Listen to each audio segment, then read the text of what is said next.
E aí, minha rapaziada, saudações tricolores, dia de Fluminense. Fluminense joga hoje contra o Juventude no Maracanã. A gente está aqui para trazer esse pré-jogo e falar muito sobre tudo que pode estar acontecendo dentro dessa partida de hoje, quais são os possíveis cenários, provável escalação do Fluminense e, lógico, trazer o que a gente está esperando para essa partida que acontece logo mais às 6h30 lá no Maracanã. A expectativa não é de um público tão bom, não sei porquê, se a gente vem de uma sequência tão boa. Nesse momento são 3 jogos e 3 vitórias e a gente tem a missão de transferir essa boa vantagem que o Fluminense está tendo nas Copas pro Campeonato Brasileiro e quem sabe não comece hoje contra o Juventude uma bonita arrancada para que o Fluminense chegue primeiro no seu objetivo inicial no Campeonato Brasileiro, que é estar ali próximo da classificação direta para a fase de grupos do próximo ano.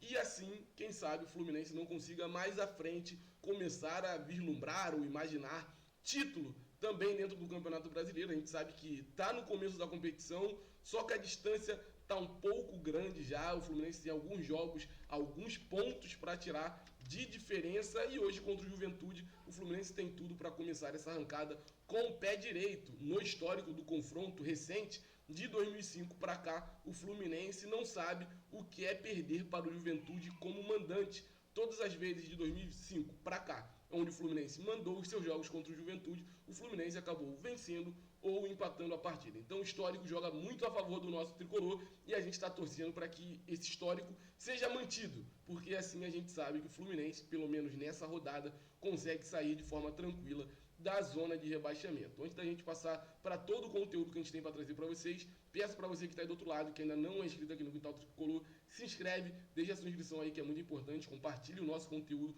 com todo mundo que você conhece, todos os tricolores que você conhece, deixa também aquele curtir e lá no final do vídeo deixa aquele comentário que eu quero saber o que você está esperando ou o que você está imaginando para essa partida que acontece daqui a pouco lá no Maracanã entre Fluminense e Juventude. Então vamos trazer aqui para vocês primeiro a lista de relacionados que o Fluminense trouxe para essa partida. Fábio, Felipe Alves e Vitor Eudes. Esses são os goleiros, como vocês puderam ver aí. E a gente tem, dali para frente, Alexander, Antônio Carlos, Calegari, David Teran, Diogo Barbosa, Douglas Costa, Felipe Andrade, Felipe Melo, Germancano, Guga, Isaac, John Arias, John Kennedy, Cauã Elias, Keno, Marcelo, Marlon, Marquinhos, Martinelli, Paulo Henrique Ganso, Renato Augusto e Thiago Santos. Esses são os jogadores que o Fernando Diniz está levando para atuar nessa partida diante do Juventude no Maracanã. Então a gente pode imaginar alguns cenários, alguns times com esses jogadores que aí estão selecionados pelo Fernando Diniz. E a gente tem que lembrar também de uma ausência que tem sido frequente já, Gabriel Pires. Por que Gabriel Pires continua sem aparecer nas listas de relacionados se já está recuperado da sua lesão? Ou será que ele voltou a sentir uma lesão e nada foi comunicado? Ou estão tentando preservá-lo para que uma lesão não aconteça? Eu acho que essa resposta para essas perguntas tem que acontecer, porque a gente viu o Gabriel Pires chegar do final do ano para o início, do final de 2023 para o início de 2024, e a gente imaginava que em algum momento ele pudesse ser uma sombra, pelo menos sombra, tá, rapaziada? A gente não imaginava que ele fosse titular no lugar do André, não. Mas que quando o André não fosse estar em campo, Gabriel Pires fosse substituto imediato. E não é o que está acontecendo. Vale a gente trazer também que o Lima não está na lista de relacionados hoje por conta de estar suspenso. Se ele não tivesse suspenso, muito provavelmente ele seria até titular do time do Fluminense na partida de hoje, conhecendo o Diniz como a gente conhece, valeu? Então vamos trazer para vocês uma provável escalação. De ontem para hoje saiu muita coisa na internet e a provável escalação, a que mais aconteceu, a variação que mais vezes apareceu é a seguinte: Fábio no gol. Na linha de zaga a gente começa com Marquinhos por um lado, depois a gente tem Marcelo pelo outro e vamos ter Felipe Melo e Marlon fechando a linha de zaga.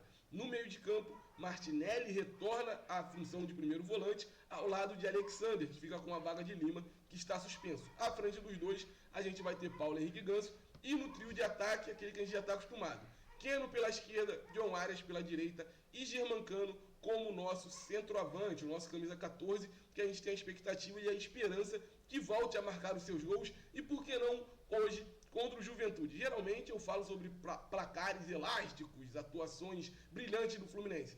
Mas hoje, retomada de Campeonato Brasileiro contra o Juventude, o Fluminense veio de uma boa classificação na Libertadores. Eu espero um 2-0 e que os 2 gols aconteçam dos pés ou pelo menos do próprio Germancano. Não precisa ser de pé, pode ser de cabeça, de nuca, de ombro. O importante é sair 2 gols do nosso argentino. Estou esperando uma partida movimentada assim, mas não uma grande exibição, não uma grande atuação. Eu acho que a gente vem falando disso já algumas partidas e até agora não aconteceu.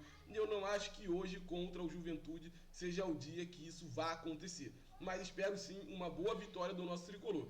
E falando sobre boa vitória, vamos falar sobre tabela de classificação do Campeonato Brasileiro. A gente tem o Atlético Paranaense e o Bahia figurando ali em primeiro e segundo colocados, ambos com 13 pontos. Depois a gente tem o time da Lagoa com 11, Botafogo com 10, São Paulo com 10, Cruzeiro com 10, Atlético Mineiro e Bragantino, ambos com 9, Palmeiras com 8, Internacional, Fortaleza, ambos com 7, décimo e 11º, Grêmio, Vasco, ambos com 6 pontos, Criciúma, Juventude, Corinthians e Fluminense, que é o primeiro time dentro da zona de rebaixamento, com 5 pontos, Vitória, Atlético Goianiense com 1 pontinho e fechando a tabela de classificação nós temos o Cuiabá, que ainda não pontuou nesse Campeonato Brasileiro. O Cuiabá que parece que vai acabar amargando muito tempo essa zona de rebaixamento e pelo futebol que vem jogando, eu acho que vai ficar um bom tempo aí na zona da degola. Os jogos dessa rodada são Grêmio e Red Bull Bragantino,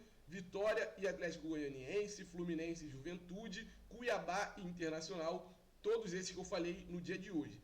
A gente ainda vai ter às 9 horas de hoje, Corinthians e Botafogo. Amanhã a gente tem Atlético Mineiro e Bahia, Vasco e Flamengo, Criciúma e Palmeiras. Teremos também São Paulo e Cruzeiro. E fechando a rodada a gente vai ter Fortaleza e Atlético Paranaense. Dito tudo isso sobre o Campeonato Brasileiro, rodada e classificação, uma vitória do Fluminense nos leva a 8 pontos. Dependendo de uma combinação de resultados, o Fluminense pode parar, quem sabe, na 10ª colocação. Mas a gente sabe que o Internacional joga contra o Cuiabá, então é muito difícil que a gente imagine que o Inter não vai pelo menos fazer um pontinho.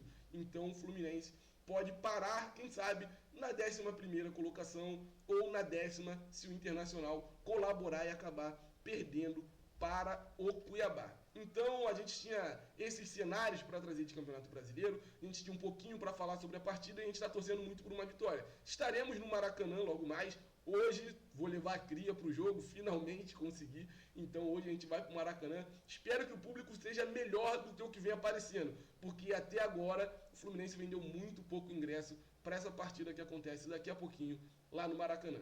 Saudações tricolores, o céu é o limite para o Fluminense e até a próxima.